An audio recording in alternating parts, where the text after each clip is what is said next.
السلام عليكم البنات، كي دايرين؟ لاباس عليكم؟ بخير؟ اموركم مزيان؟ دروك عواشركم الله يدخل عليكم بالصحه والسلامه وباش ما تمنيتو يا رب. واليوم بغيت نقدم لكم هاد الوصفه ديال المسمن اللي كتجي زوينه بزاف، واحد الحشوه اللي هي اقتصاديه اللي كتجي رائعه ولذيذه. غادي ندوزو ناخذ المقادير وطريقه التحضير.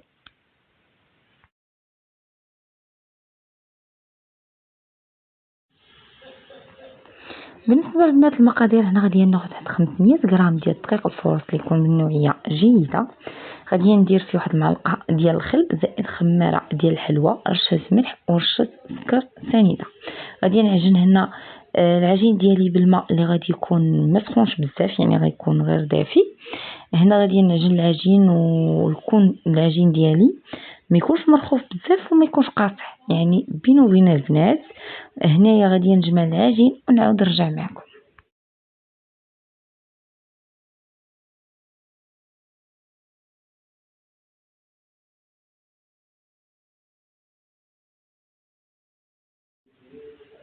بعد ما جمعت العجينه البنات انا ما دلكتهاش مزيان، هنايا خليتها شويه قاصحه كما كتشاهدوا معايا. هنا غادي ندير لها واحد شويه الزيت من الفوق، وغادي ندير لها واحد البلاستيك وغادي نحطها على جنب واحد مده تقريبا 15 دقيقه او حتى 20 دقيقه. هنا بعد ما كدوز ديك 15 دقيقه غادي ناخذ العجين ديالي، غنبدا نشكل فيه على هاد الطريقه هذه على شكل كويرات اللي غادي يكونوا بحال ديال المسمن، حتى الطريقه ديال المسمن. هنايا بعد ما غادي نشكل الكويرات غادي نستفهم حدا بعضياتهم، ومن بعد غادي ندهن الوجه ديالهم بقليل من الزيت، الزيت العادي او الزيت نباتيه.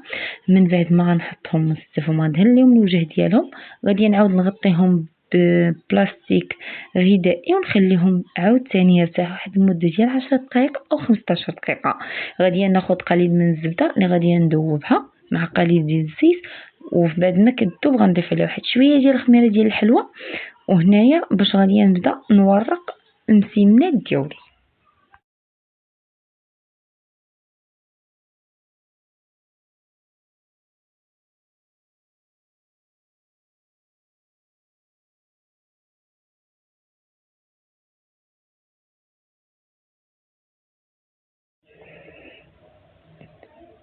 بعد مرور 15 دقيقه البنات وبعد ما ارتاحت ليا العجين، انا هنا غنبدا نشكل فيه على الشكل هذا.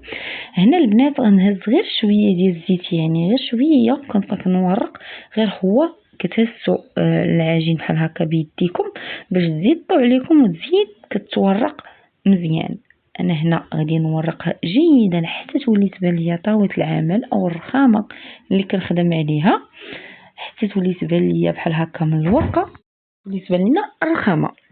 انا هنا غادي نورق جيدا، غادي ندير الزبده والزيت اللي دوز مع قليل ديال الخميره ديال الحلوى. ها هو من بعد ما غنورق جيدا غادي ندير الطيه العاديه ديال المسمن اللي كنديرو او الرغيف اللي كنديرو. غادي ندهن هاد الجهه كذلك حتى هي، وغادي نسد المسمنه ديالي ونخليها ترتاح واحد المده ديال 10 دقائق مره اخرى.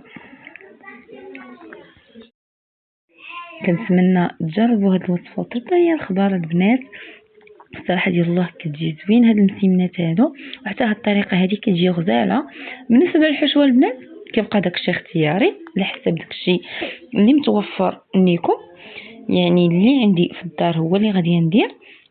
انا هنا درت واحد الحشوه اللي هي سهله ديال البيض وبطاطا. بالنسبه لكم نتوما البنات كيبقى يا اما ديروا كفيسه او ديروا الطون والخضره، كيبقى داكشي على حسب الرغبه وعلى حسب اللي متوفر عندنا في البيت. انا ان شاء الله غادي نشارك معكم حشوات اخرين اقتصاديين وكيجيو زوينين ولذاذ. انا هنا غادي نكمل المسمنات ديالي او الرغيف ديالي كاملين في التوراق، وغادي نضعهم نخليهم يرتاحوا لمده 10 دقائق.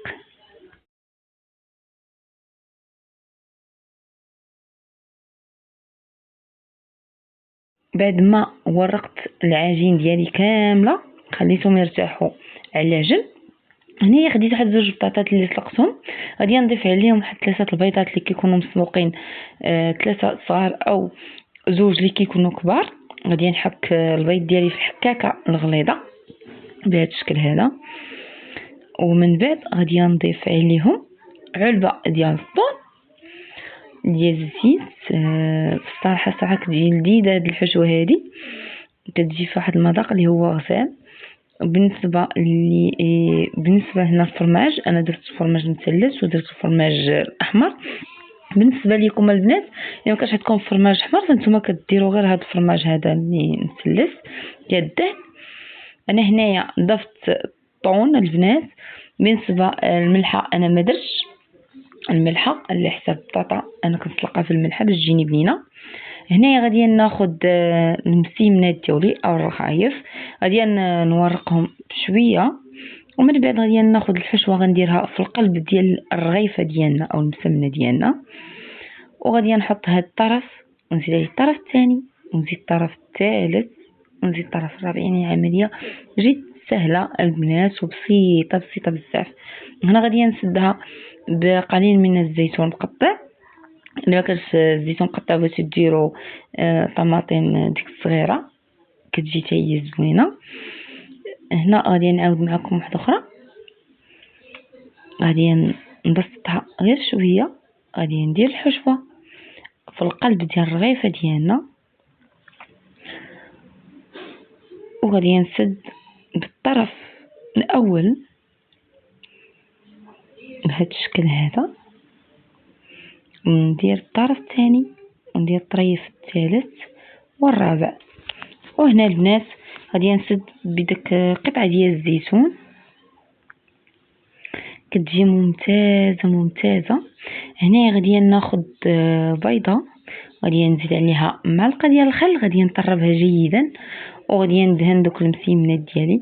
غادي نسخن الفرن على درجه حراره عاليه. من بعد كندخل اللاطه ديالي، كنقص النار، ندير على نار متوسطه، وندخل المسيمنات ديالي يطيبوا. كيجيو محمرين بحال هكا، كتجي واحد العجين اللي هي سحري خفيفه زوينه، كيجي مرق، كيجي غزال البنات. الصراحه كنتمنى هاد المسيمنات ينال الاعجاب ديالكم.